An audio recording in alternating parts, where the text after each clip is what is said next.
Ganito po ang gawa ng screencast kung kayo ay gustong gamitin yung inyong mga video. Dito po, punta tayo sa ating YouTube and then plus, dito tayo sa live. Yan, punta tayo dyan sa live. Tapos maglagay tayo dito ng ating title. Kung yung video mo, diyan natin lalagyan yan ang ilalagay nating title. Halimbawa, cutting fruits. Yan, cutting fruits o papaya. Tapos, pwede nyo siya guys lagyan ng hashtag satisfying, hashtag asmer, hashtag video viral. Tapos, punta na tayo dito sa ating select audience. Yan. It's not for the kids. Tapos, balik na tayo.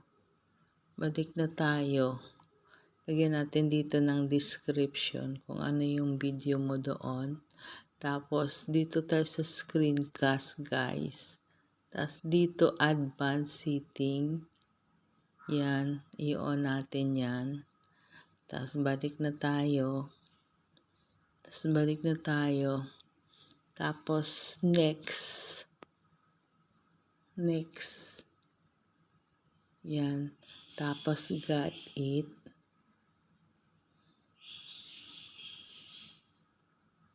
Yan. Start now.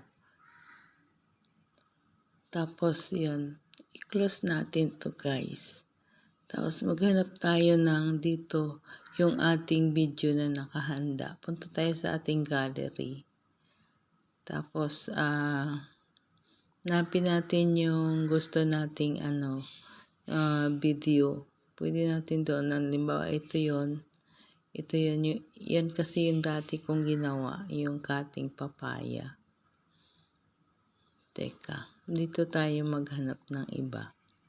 Basta yung kung ano yung gusto mong Yan, ito na lang halimbawa. Yan. Tapos, i-play mo siya. Ito, pwede mo rin siya i-off muna. Tapos, i-live mo na siya dito, guys. Yan. Ito, i-live mo na siya. I-on mo na siya. Yun. Naka-live na siya. Yan lang, guys. I-off ko muna kasi hindi pa ako magla-live.